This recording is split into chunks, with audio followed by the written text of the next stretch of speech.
Hey, this is Notser, and today we're taking a tease look at HMS Exeter. This is going to be a premium Tier 5 heavy cruiser for the British fleet. It is the first heavy cruiser for the British fleet in World Warships, and that's pretty exciting. So let's just take a look at the ship itself. We've got this premium camo, which has two-tone. It's very simplistic, but also very effective. It's sort of dazzle it, and it's supposed to break up the ship. I have no problem with this whatsoever. It's very British. The ship itself, the model, has three 203mm gun turrets. Now, there's 2 guns per gun turret. There are 2 in the front, 1 in the rear. You also have a limited torpedo system. Midship, you've got a 3 torpedo launcher per side, which is pretty limited, honestly. If I'm going to be completely honest, it feels very useless.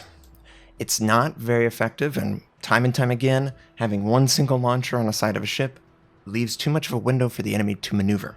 But it's there, and that's not the worst thing ever. It also looks like the top of the ship, I don't know, is it supposed to be open to the air? I would expect some sort of canopy. It looks like the command tower, you can see into the interior and see all their command console stuff, which is actually very cool. We don't see this that often. Usually that's just hidden in the model. So that's a nice little feature that I didn't really notice at first glance on the ship. Stat-wise, 29,400 hit points, which is definitely above average. The only ship that has more is the upgraded Fudutaka. All of the ships at Tier 5, though, are light cruisers other than Exeter and Fudutaka, so I think the heavy cruiser is more than just the gun caliber in this instance. It has 4% torpedo protection, which is almost unrecognizable that you have that. Armor-wise, what armor? It's a light cruiser with heavy cruiser guns. The Citadel is on the outside, easily reachable by light and heavy cruisers. No issue whatsoever. The battleships might overpin, but this is a light cruiser with heavy cruiser guns. And those guns don't really have a lot of armor, probably going to break easily, and that is a concern. I can't play it, unfortunately. This is only a tease, but once I actually get a chance to, then we can verify. So these 203mm guns, they've got high explosive and armor piercing. If you were concerned because it's British, they would refuse to equip high explosive. Your concerns are unwarranted. They felt like high explosive for the heavy cruiser is completely okay. Its base fire chance is 15%. The shells have very familiar British trajectory, so I'm intrigued by that inclusion.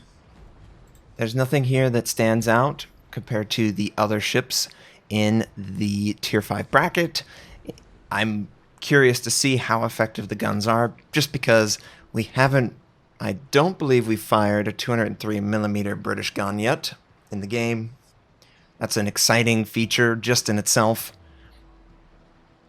Torpedo tubes, it's got 2 3 torpedo launcher, 1 on each side, and it's midship. It looks like it'll have a narrow cone of fire. I can't verify it though. It does have the added benefit of maybe a little bit wider than something like the Ahagi, the U-Buddy, but I can't imagine it's going to be much wider than that. The gun range is 14.3, which is more than the upgraded Fudutaka, but less than a lot of light cruisers. So I think that's the trade-off that they're looking for. It's not by much, and honestly, you probably wouldn't notice 400 meters or so in actual combat. It's just too action-packed to really notice that, but it's there. Just a little bit more range. As far as AA is concerned, I don't really know what to say. This is 8.0. It's implementing a completely different system. I'm not familiar with the new system enough to say that this is good or bad. The only thing I'll comment on is apparently it takes 10 seconds for the sector to shift by default. You can improve that with your manual AA system. That is something new that's changed. Regardless of the ship, they're going to open up Captain Respec in 8.0 across the board. Every single captain will get a free respec because there's too much change. I just want to throw that out there. I'll talk about that in a little bit, but I just want to say that. The torpedo range is 8 kilometers. It's shallow for the concealment, but it's a longer range torpedo than, say, the Germans. So you should find maybe a window here or there that you could use it, but the Germans can't. Maneuverability, 32 knots. Not bad at all. It feels right in the range of all the other ships at this, outside of Emile, of course. Emile is the exception because it doesn't use boost. It just has a base speed that's just super fast. Turning, rudder, everything's fine. It feels very light cruiser in the stats itself, and in fact it has better rudder shift than the Emerald. And then concealment. 9.6 is including your camouflage modifier, your commander modifier, and since it's a tier 5, it can equip the concealment module. As far as modules are concerned, it's your standard fare. There's nothing unique about them. Everything is familiar. High explosive, armor-piercing torpedo systems. Consumable-wise, damage control, can't switch that. You have the British heel, which is cool because this is sort of the first heavy cruiser at tier 5 with a heel potential. That's really exciting, honestly. Hydroacoustic, it's the British hydroacoustic, very defensive in nature. And then in the final slot, you actually have a choice. You can either choose smoke generator or fighter. Now, we all know what smoke does. Smoke generator heavy cruiser, it has a little bit larger bloom on average. That could be something you have to consider, but not really because it's tier 5. People don't really get that close. As far as the fighter is concerned, though, it is completely different from live client, and it's very hard to talk about this. The Brits, they don't have defensive AA. That's one of their features of being a cruiser. Their AA itself is just very effective. However, the catapult fighter is converting over to basically a defensive AA consumable. It's a physical aircraft that goes up and fights for a short duration and defends your area, but it's basically doing the same thing. It's effectively wiping out any incoming aircraft that are trying to attack you or someone that's incredibly close to you. So that option is there, and 8.0 is probably going to mandate that I use fighter in the testing phase, and maybe 8.1 or 8.2 when the ship actually goes live. Maybe the aircraft carrier rework, it's cooled off, we don't have to invest, or it's a very legitimate build to go. It's exciting because this applies to pretty much all the Brits. They get the opportunity to equip a defensive fire skill that they didn't really have. The fighter is much more effective, but still, it still has the smoke. It's not dropping that trait because it's a heavy cruiser, and that's exciting.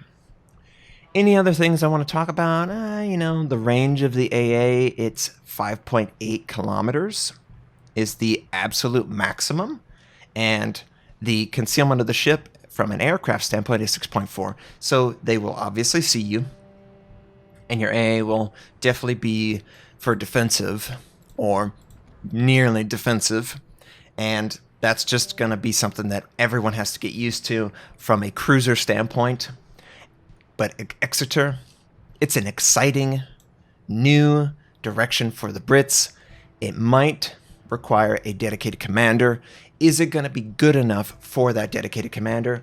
We're going to learn that whenever we get a chance to actually play it, I feel like. As far as the commanders are concerned, though, once again, Wargaming have verified 8.0 will provide free commander respecs across the board to everyone. There's just too much extensive skill change.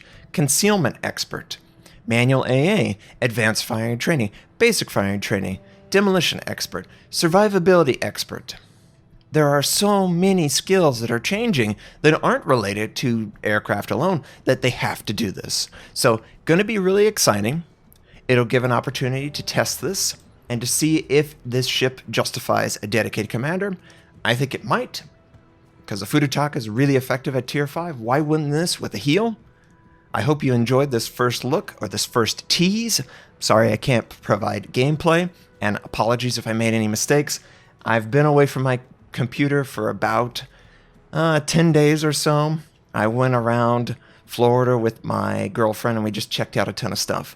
I hope you enjoyed this. I hope you all have a wonderful day. Leave in the comments if you have any questions or concerns or anything on Exeter or what I talked about with the Commander respec or even the vacation. I hope you have a wonderful day, and I'll catch you next time.